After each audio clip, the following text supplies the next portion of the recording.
entre parenthèses, je vous dis que je n'étais pas, pendant des années que je combattais, je ne combattais pas la personne de Mobutu, je combattais son système répressif qui privait le peuple de liberté fondamentale. Et rien sur le plan humain ne m'empêchait d'aller voir un homme malade et avec lequel, comme je viens de dire, institutionnellement, je devais collaborer. C'est ce que j'ai fait. Merci beaucoup, M. Tshisekedi. Ça va très bien. Merci beaucoup du temps que vous avez accepté de nous accorder. Ça va très bien, pourvu que vous fassiez votre devoir de diffuser ce que vous avez à diffuser. Je vous remercie beaucoup. Les frontières qui ont été bâties durant la période coloniale ont affecté, on va dire, divisé nos peuples. Il y a une partie donc du Rwanda qui a été donnée à l'est du Congo. Partie donc du Rwanda qui a été donnée à l'est du Congo.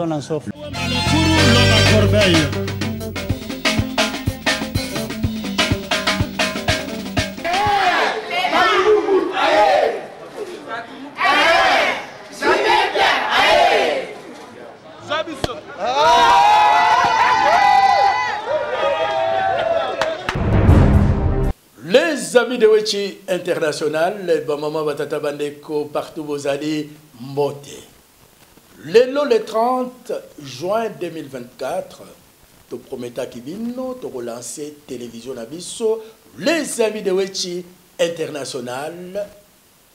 Malheureusement, la dernière minute, distributeur Nabiso à lobby a s'apprêté à couper sa biso canal na mois de juillet.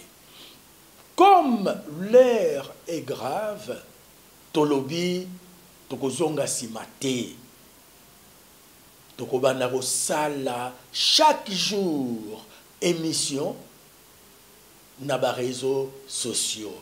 Yango lelo toye na double idéologie. Idéologie ya bakoko baloba soki omoni ndoki belela ye. Et puis idéologie ya baflamand, idéologie ya Léopoldé. Nakoloba mingi te ba mama batata bandeko avant to décortiquer idéologie ya Léopoldé bolanda ba image oyo. J'aimerais dire que le problème du Congo, le problème de la région, le problème de la région, ou même le problème encore du Rwanda, n'est pas le M23, je suis désolé. Les Congolais qui ont bénéficié donc de l'héritage rwandais, les frontières qui ont été bâties durant la période coloniale ont affecté, on va dire, divisé nos peuples. Il y a une partie donc du Rwanda qui a été donnée à l'est du Congo. Partie donc du Rwanda qui a été donnée à l'est du Congo. Binomoko boyoki Paul Kagame, pona Paul Kagame azobundisa biso parce que Léopoldé aza moyibi. Boyoka ngai ya Paul Kagame alobi boye avant 1884 Goma, Rutshuru, Masisi ezalaki na royaume rwandais. L'ère Léopoldé aye azui mabele na bango annexé yango na kati ya Congo. Azui mabele na bango apesi biso ba Congolais. Yango sur le plan international, Kagame abundisaka ba Belge. Kagame abundisaka famille royale belge. Pona Kagame, Léopoldé aza muibi. Biso ba Congolais toza ba bénéficiaire ya kimwibi ya Léopold D. Nakosenga na bandeko na ngai bolanda investigation ya les amis de Wetch. Dossier oyo to maîtriser yango. Yango lelo to représenter bino le dialogue numéro 6. Ngai na kolobate bolanda ambassadeur ya Rwanda na Belgique na 1998 alobaki nini. Je crois que vous avez vu une carte qui a circulé. Moi, j'ai dû même expliquer cette carte. L'objectif qu'on avait, ce n'était pas d'annexer le Congo. L'objectif aussi qu'on avait quand on montrait cette carte, c'était de montrer, de justifier la présence d'une communauté rwandophone à l'intérieur du Congo, comme on le trouve en Ouganda, comme on le trouve en Tanzanie. Ce n'est pas notre faute, ce n'est pas la faute du Congo, c'est les frontières qui ont été tracées de cette manière-là. C'est d'ailleurs dans ce cadre-là que notre président réclamait le Berlin II. Bouti Kolanda ambassadeur, biso ba les amis de Wetch. Totiraki attention à bino na 98 en disant que Rwanda azobundisa biso pona mabele yango bazwaki musée batie lokola étiquette. Leur musée a eu pouvoir à moniquer à koki koteka mabele ya Congo te a benganaki ba Rwandais. De 98 à 2024, ça fait 26 ans. Kagame est toujours cohérent. Kagame dit toujours sa vérité. Pour Naye, il est convaincu que Goma, Rutshuru, Masisi et Zelakaya Bisote et Zelakaya Bango. Na 99, Tokendaki Kotala, un ancien premier ministre rwandais. Tout là qui est question Anna. Et ça un dialogue numéro 9. Il s'organise aujourd'hui pour attaquer le Congo sous prétexte que la révision des frontières devient obligatoire. Alors quand on parle d'empiler Lima ou d'empiler Tutsi, il n'y a plus de doute. Alors, M. Kagame croit que le Rwanda n'est pas suffisant. Souvent, il a dit en anglais, it's like a district of Uganda. C'est comme une petite province de l'Ouganda. Donc, ce n'est pas suffisant pour lui. Et on doit aller chercher les frontières qui existaient avant 1885, lorsque la conférence de Berlin a été organisée. Qu'est-ce que cela veut dire? Ceci veut dire que nous devons engager une bataille contre le Congo. Bouti Kolanda, un ancien premier ministre rwandais. Maloba ya Kagame, na maloba ya ambassadeur, na maloba ya ancien premier ministre rwandais ekokani.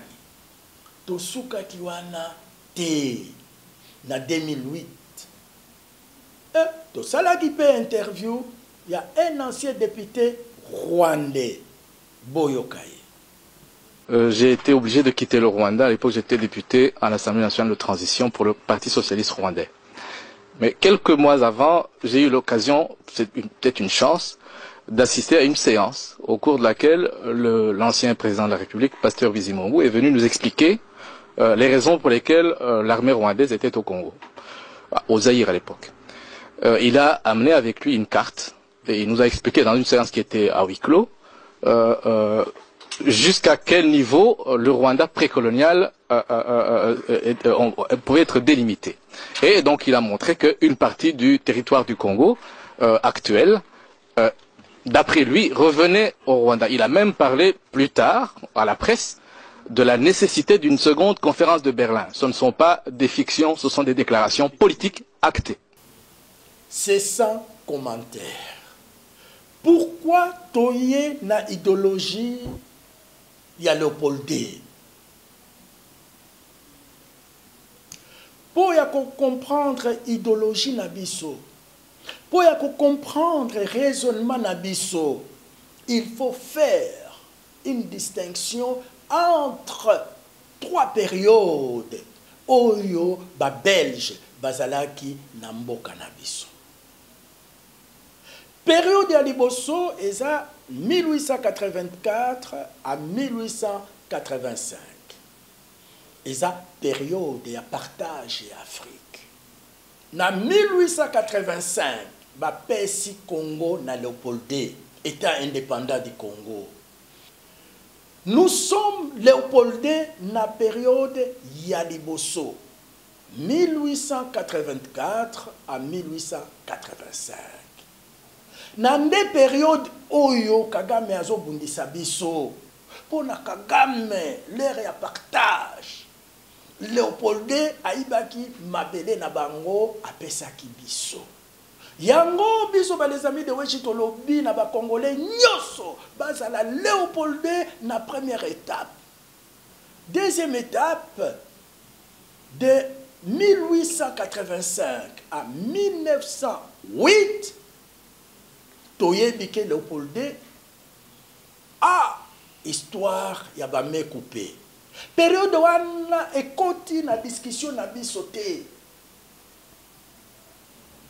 Période wana eza problème entre le Congo et la Belgique. Biso ba les amis de Wechitozo loba na période ya liboso.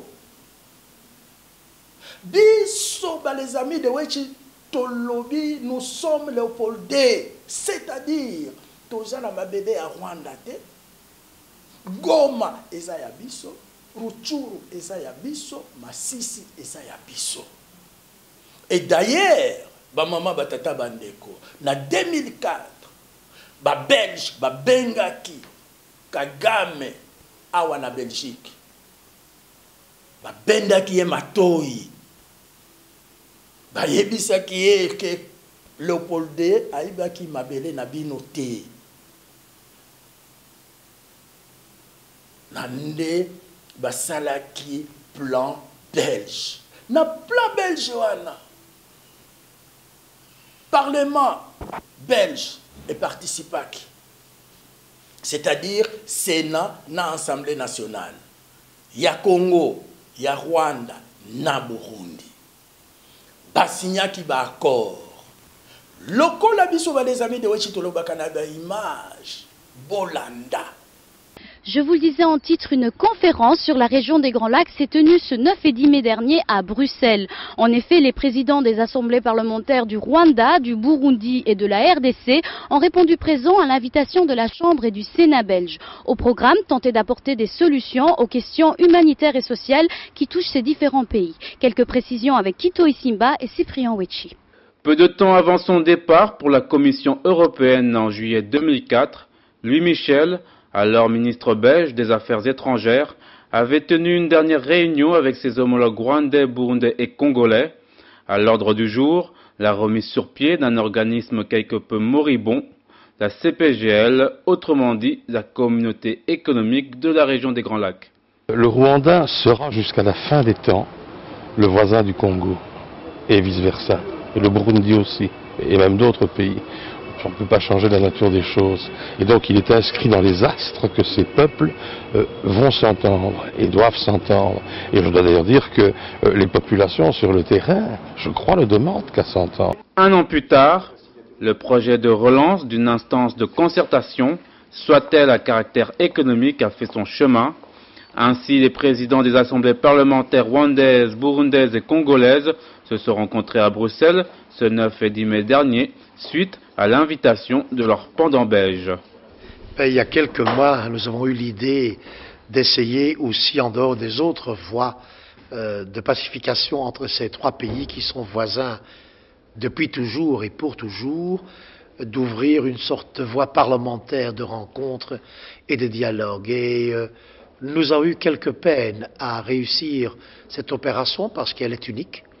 Elle n'a jamais eu lieu, où les présidents des parlements du Congo, du Burundi, du Rwanda, à l'invitation de Mme Lizin et de moi-même, sont venus travailler en commission fermée, close, loin du public, loi des médias, sur la possibilité de structurer un dialogue entre ces trois pays, et la déclaration commune que nous avons négociée entre nous, qui a été signée par les 8 présidents, est finalement quelque chose d'exceptionnel dans les temps qui courent. Espérons dès lors que la CPGL servira véritablement d'espace de dialogue économique et social qui tiendra compte de l'intégrité territoriale de chacun des pays.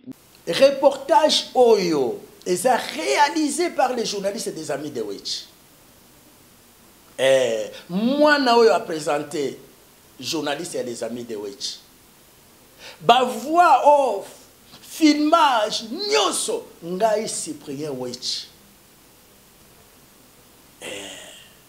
Donc, équipe ya les amis de Witch ekozonga ndenge ezala kikala. Na plan belge balobaki boye. Bako retoucher lisusu ba frontière te. Goma, Masisi, Rutshuru, eza ya Congo ekotikala mabele ya Congo. Ce qu'on peut faire, c'est relancer la CPGL, circulation des biens et des personnes. Un Congolais peut aller au Burundi sans visa et vice-versa. Burundais peut aller au Rwanda sans visa, à côté na Congo. Circulation des personnes comme Ndenge ezalaka na Union européenne, na États-Unis, ce que aux Américains. Circulation des biens. Un Rwandais peut venir au Congo, créer sa propre société selon la Constitution, les lois et les règlements de la République démocratique du Congo. Circulation des biens et des personnes, nous disons oui. Circulation, il y a ma société, nous disons oui. Et un Congolais peut aller au Rwanda, créer une société de droits rwandais selon la Constitution, les lois et les règlements de la République rwandaise. C'est ce qui était convenu. Nakola Kisabino, pourquoi on a boycotté les plans belges? Pendant les lots, tout ça a des idéologies, sauf que Monindoki belelaye. Deuxième idéologie, nous sommes léopoldés. La période, il y a 1884-1885. C'est lui qui est contre Léopoldé dans la période de Wana. Donc, à ça, à côté, il y a Paul Kagame, à Lobby, Biso, Tosa, Bamibi, Tosa, Namabele, à Rwanda. Yango, Toko, Senga, na politicien Nyoso, en commençant par Papa Nanga. Toyebi maintenant, agenda caché à Paul Kagame, Yemoko à Lobby, na ambassadeur naye, na ancien premier ministre. Ozo Bundisa Nani. Est-ce que Oza manipulé par Paul Kagame pour diviser les Congolais? Pesa biso position na yo. Na discours yo pesa biso position na yo. Papa Katumbi pesa biso position na yo. Papa Fayulu pesa pe position na yo. Papa Muzito yope pesa position na yo. Ba combattant bo pesa ba position na bino. Ce qui boye lisusu kwa ko finga président Félix. Donc ozo sala pour na Kagame. Le problème ici, ce n'est pas le président Félix Tshisekedi Tshilombo. D'ailleurs, naebisaki bango. L'air musée aye, naebisaki bango.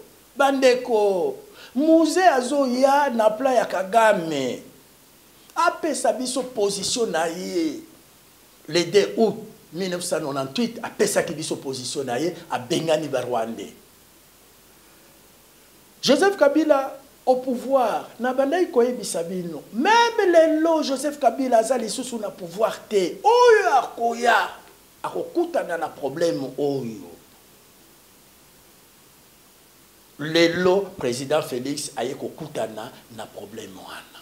Même en 2028, Papa Fayulu, président de la République, ou Constant Moutamba, parce que petit wana occupé la président, akokutana na problème. Maman Judith akokutana na problème. Papa Moïse akokutana na problème oyo. Donc problème oyo est lié na individu mon côté. Kagame réclame les terres rwandaises qui se trouvent au Congo. C'est ça l'original. C'est ça apport. Il y a biso ba les amis de Wechi parce que bato ebele baba de ko ebisa biso bino ba les amis de Wechi boye ba télévision eza ebele boko memela biso nini biso to memeli bino idéologie. Il y a Léopold D. Moi Cyprien Wechi, je suis Léopold D. Fachi Beton, il est Léopold D. Ba oyo mosusu il faut ba se définir. Yango bitumba ya Kagame na président Félix Tshisekedi Tshilombo et ça pour na mabele. Président Félix a commis ou a comment na niveau ya Mzee Laurent Désiré Kabila abana ko coopérer na ba Rwandais leur basengi mabele Mzee alobi te na ko trahir Congo te toke bitumba. Kagame ayaki awa na stade ya martyr toyambie lokola ndeko le Sengi Fachi Goma Masisi Ruchuru Fachi a changé l'esprit lokola musée. Président Félix Tshisekedi Tshilombo a teki Congo te nalobaka yango likolo batu bamonaka lokola fumoko boye yango na ko remettre ba dialogue de 1 à 17 dialogues na maboko ya Fachi Beton na maboko ya ba combattants na maboko ya ba congolais nyonso et na ko senga na président de la République démocratique du Congo mokili etambulaka na mbongo na salaki oyo na mbongo na ngai tokomi na tango ya sensibilisation. Il faut qu'on pèse ngai mbongo. Comme l'heure est devenue grave, na s'autoproclamé à partir d'aujourd'hui na commis directeur de la communication internationale de la République démocratique du Congo. Na ko encadrer local de la banaï ko encadrer ba congolais ba étudiants na Belgique ba journalistes et ba réseaux sociaux parce que Kagame azo sala biso guerre médiatique azo futa batu na ko senga mbongo na président de la République démocratique du Congo pour na futa bana na biso oyo bazo sala succès na internet chaque mois na salaire na bango lokola to futa ka ba militaire sur les champs ya bataille toza na guerre médiatique toza na guerre oya minduki toza na ba guerre ebele donc mokili etambulaka na mbongo Kagame azalaka na budget ya guerre médiatique apesi. Mais awa na Congo tozalaka na yango te pe ozalaka na responsable oyo azala mentalité ya bamindele nga nazala mentalité ya bamindele na kolia mbongo ya mutu moko te.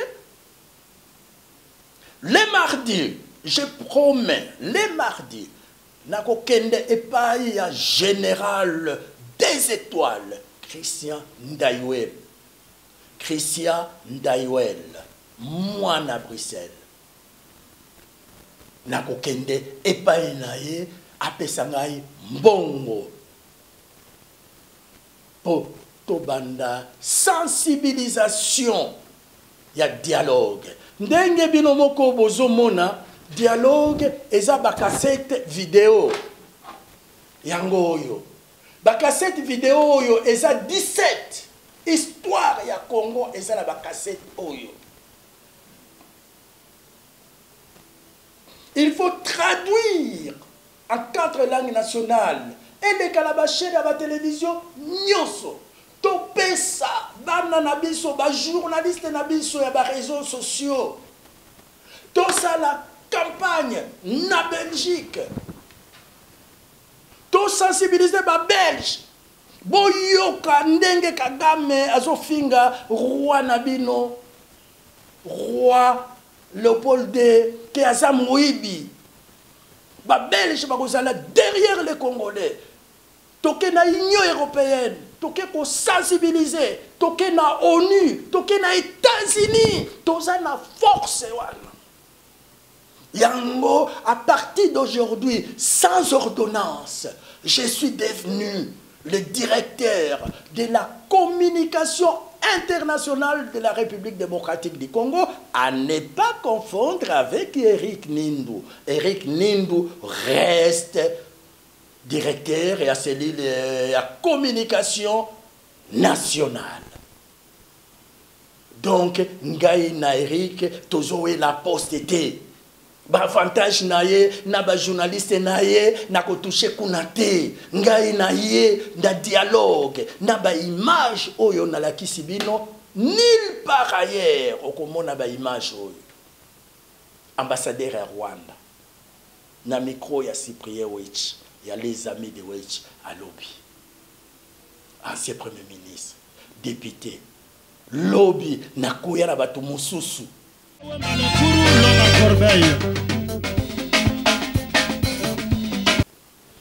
Comme boyebi principe ya dialogue et ça la cassette à 3 heures.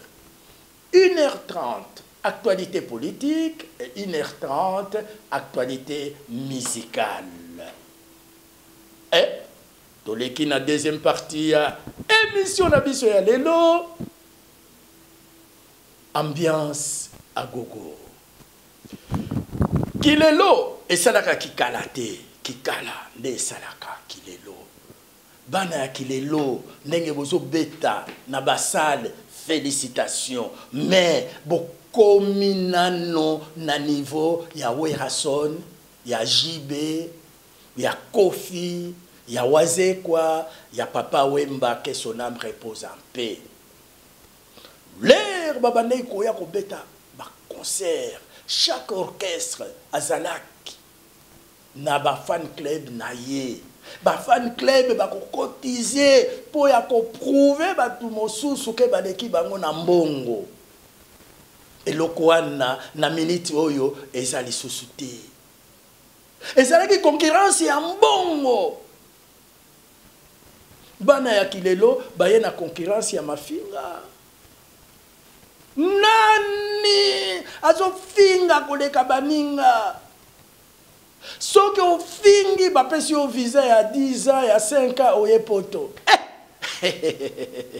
Nakoloba mingi te eloko wana toko travailler yango kolakisa bana ya kilelo ke na tango ya jibe, na tango ya wera, na tango ya kofi. Papa Wemba Wazekwa ya kokota na 4 carrés magiques.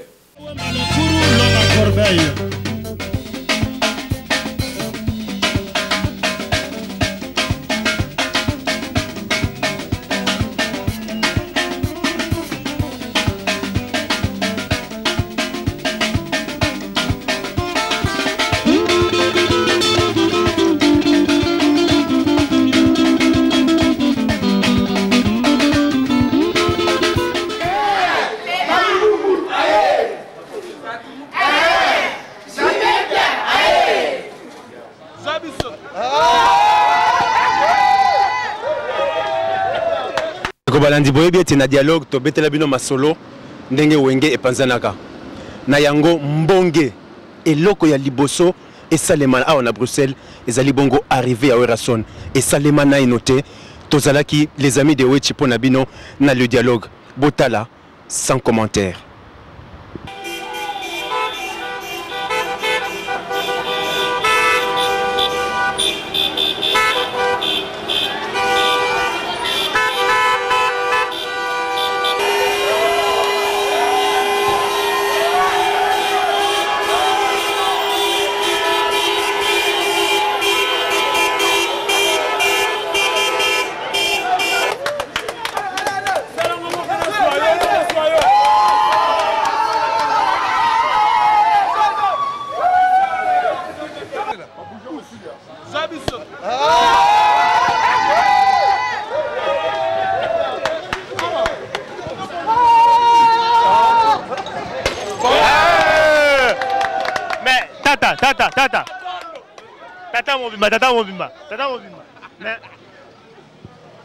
Mais la monnaie lelo moto eza awa tokoto ba ke confirmation beneza lelo.